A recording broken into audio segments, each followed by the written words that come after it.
তাহলে তো রাধা ভাব আসবে না। রাধা ভাবকে আরো বেশি প্রাধান্য দেওয়া হলো। কেন দেওয়া হলো? রাধা ভাব, এই যে রাধার রূপ মাধুরী নিয়ে তোমরা জন্ম নিয়েছো, নারী জনম বড় ধন্য জনম।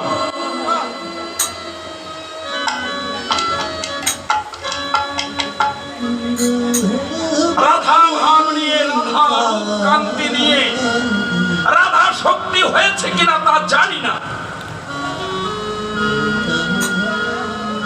আমার রাধা শক্তিটা আহ্লাদিনী শক্তি, যাহা এই পার্থিব জগতের কোন নারীর সঙ্গে তুলনা হয় না।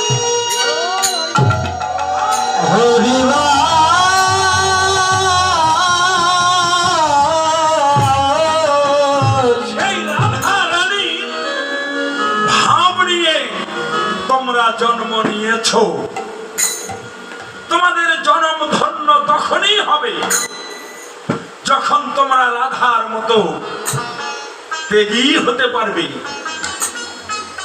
কেমন করে ত্যাগী? কৃষ্ণ বিহনে রাধা চলে না, চলে না। যেমন আলো দান করে সূর্যদেব,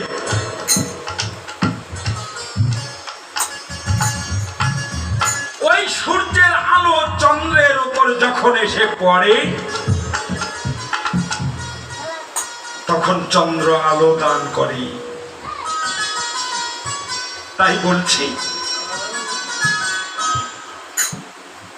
আমি কি আর একা সুসম্পূর্ণ? কৃষ্ণ বিহনে কৃষ্ণর কৃপা হয়েছে, তাই আমি রাধা রাধি চলি।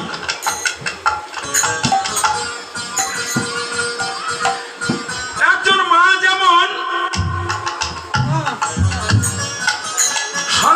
সন্তান কোলে দুগ্ধ পান করছে, আবার চরণ দিয়ে পক্ষে লাথি মারছে,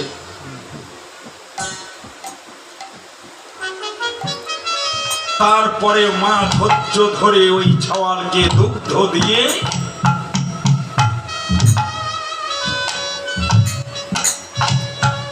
কিসের ঘুম?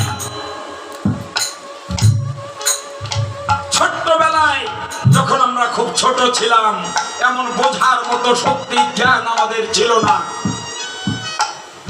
তাদের কোলে 2-3 মাসের 6 মাসের সন্তান আছে, তারাই কেবল অনুভব করতে পারি। খায় যদি একবার, পায়খানা প্রস্রাব করছে 10 বার। বাবার কয়দিন ধুয়ে দেয় গো? মা সর্বক্ষণ লেগেই আছে ওই সন্তানের পিছনে। তাই তো বলছে, পিতৃ হলো বীজদাতা আর মাতৃ হলো পালন কর্তা। এ জগতে সকলের ঋণ শোধ হয়, মায়ের দুধের ঋণ কোনদিন শোধ হয় না।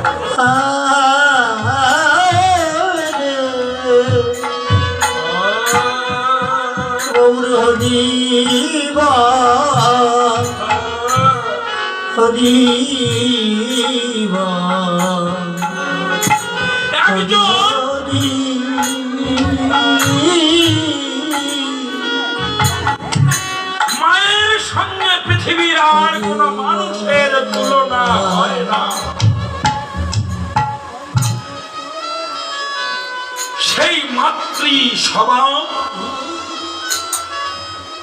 সেই মাতৃ কৃপা কেবল আমার শিক্ষা গুরুদেবের মধ্যে আছে।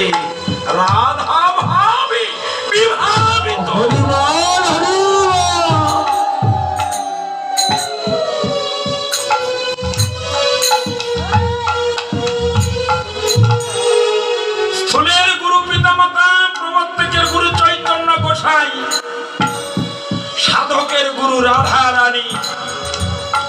শিক্ষাগুরু, সিদ্ধিদেশের গুরু ভগবান শ্রীকৃষ্ণ নিজেই।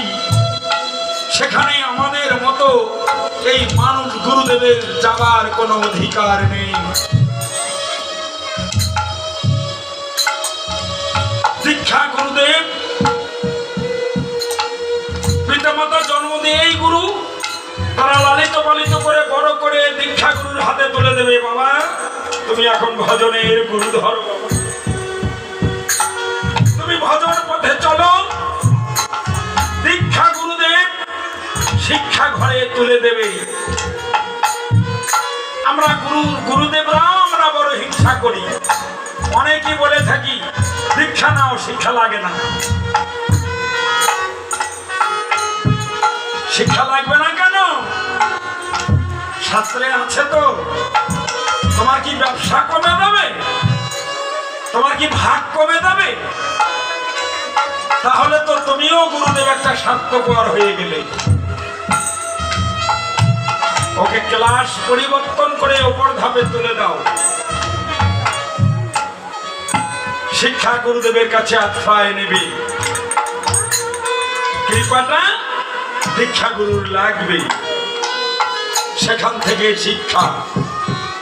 এবার শিক্ষা ঘর খেতে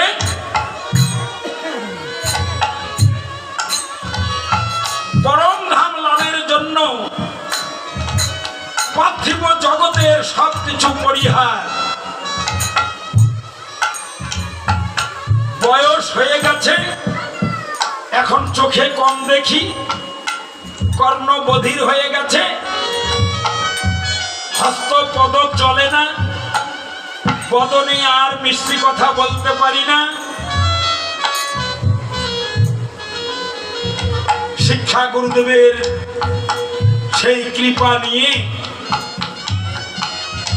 জন্ম হলে তো মৃত্যু হবেই।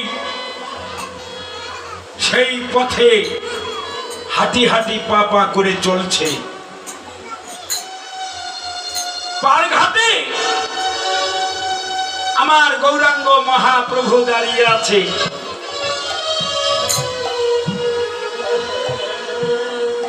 বলছে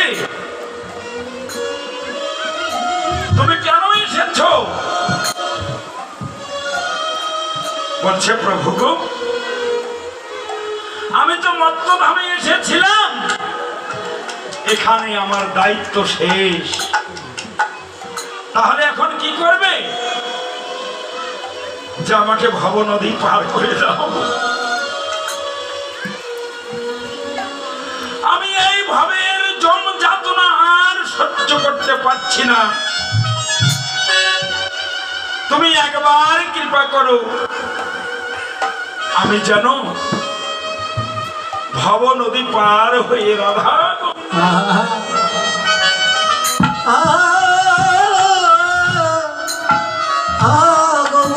হরি হরিবা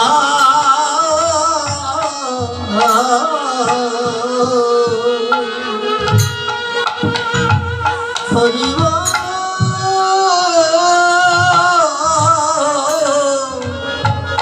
নিতাই গাব হরি হরি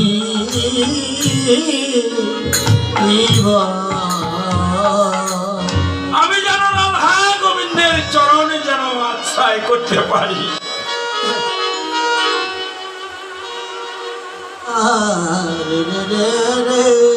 সোল প্রবর্তক সাধকে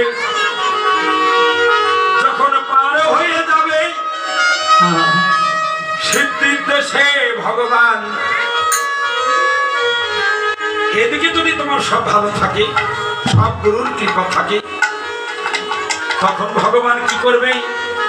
তোমায় নিজ গুণে পার করে দেবে। তোমার নিজ গুণে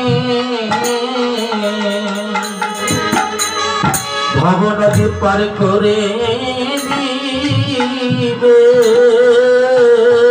তোমার পারের ভাবনা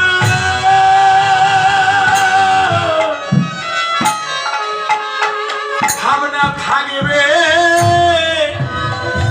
থাকবে না গো